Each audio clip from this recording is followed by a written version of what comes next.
All right, in the final episode of the Self Scouting Week, we're talking a little bit about the last topic, which is grading players. Some people think self scouting is all grading players, and that's what they do, and that's fine too. I mean, if you like to grade and you like to sit down there and spend hours and hours and hours grading and coming up with all these things, and don't let me discourage you. I mean, you do you. I did not love grading players in the traditional way. My opinion was if you're the right tackle and you ran left more than right, the left tackle is going to have a worse grade than the right tackle, or at least going to have an opportunity to, based on being a point of attack a lot. If you didn't throw it a wide out most of the game and they had a good stance to start, I mean, I'm probably going to have a pretty high grade if it's a grade for the game. So I didn't really love those kind of grades. I would have focused on these things. This is my suggestion on grading players. So for what it's worth. And if people disagree, that's fine. Like I said, there's a lot of different ways to be successful. You do you, but I just want to help anybody out that's thinking about doing things a little different. I would pick out one thing, maybe two things per position group, and pick a few must and give them a percentage. So if you said something like, we're just going to grade your first step on the offensive line, and we want to have, 85% good first steps. And that's all you grade. So, I mean, they got whipped on the play. They made their block. They didn't make their block. Just grading their first step. Or if you're grading running backs carrying out their fakes. And, you may even do it as a group. You may say the running backs, we're going to grade them. Every time somebody carries out a fake, we're going to get a yes or no, a plus or minus, whatever. And however many minuses we got at the end of the game, we're going to run that many, or do that many push-ups on Monday. Maybe it's 7. We're just going to all do 7 push-ups. Nobody's ever been hurt doing 7 push-ups. But there's an accountability of, hey, I for real looked at this film and looked to see who carried out fakes. You'll see fakes will start getting carried out better. So pick something, focus on that, make it measurable, make it attainable. So don't say we're going to have 100% someone you're not, make it measurable, make it attainable, and give the guys a percent of what you want and try to go from there. Then what I would do for grading, the whole point of grading is to give them some feedback, get them better, right? So tag plays, Huddle's really easy that, or if you use something else, whatever, I'm sure they are too. Tag plays for players as you watching the game. So when somebody does something really well, or when they do something really bad, make sure to note them. John Smith, whatever, tag him.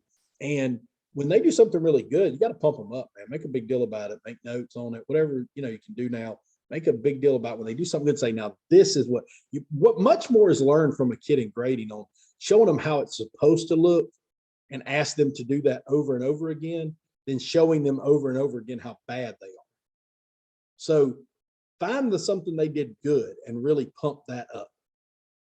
Then when they did do things that are bad and you got to fix, I mean, that's part of it. So tag those plays, make notes, and let's go. But don't tag a million plays. I mean, talking about maybe 5 plays bad. It'd be great if you had 5 good and 5 bad. Sometimes there's not an equal number, but something like that is reasonable. The kid's got 10 plays to watch. That's doable. And ideally you'll watch it with them. And that's the next thing. If possible, sit down with the players. I know it's 2021 and you don't have to, and you can send it to them on an email, a text, a video link or whatever with some notes. That's great. But there's nothing going to replace you sitting down with that kid in the room, making it happen with them, showing them exactly what they did well and what they didn't do well. Like I said, if you keep this to 10 plays or something, it's not that hard. They don't need to see a million times where they say and they made the same mistake over and over again. It's not going to help. Show them what they messed up, show them what they did well. And then I would do the same process for special teams. I don't mean for an individual player, but if I was doing like kickoffs, we may say, who was the first guy to get down to the 20? We're just going to make a list every time of who's the first guy to get to the 20. We're going to kick off from the 40, full sprint.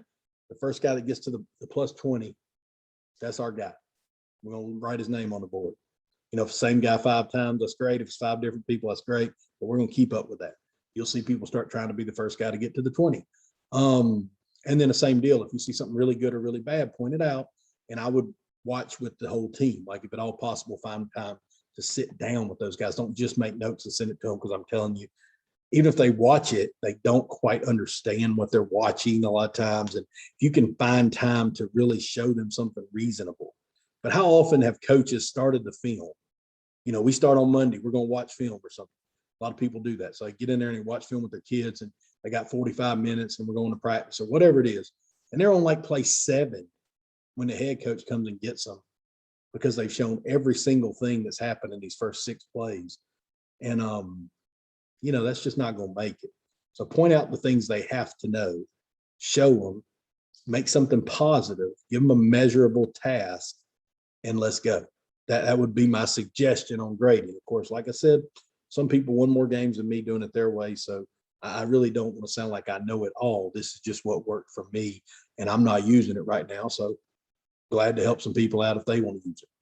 Along those veins, that's what I like doing, like helping coaches and ADs. We got a lot of different ways to do that through our Patreon, through the app, through CoachTube. You get documents, you get clinics, you get courses through there. We got podcasts, all free, all the time. And then we got books that you can get, and social media, try to put stuff out nearly daily that's free, helps out coaches. If you have any suggestions or anything you want me to do, feel free to reach out, or any questions. I'm glad to help any way I can. This is fun for me. So hopefully you enjoyed our self-scouting week. Hopefully all 4 parts, you at least picked up one thing. If just one guy picked up one thing, man, I'm happy.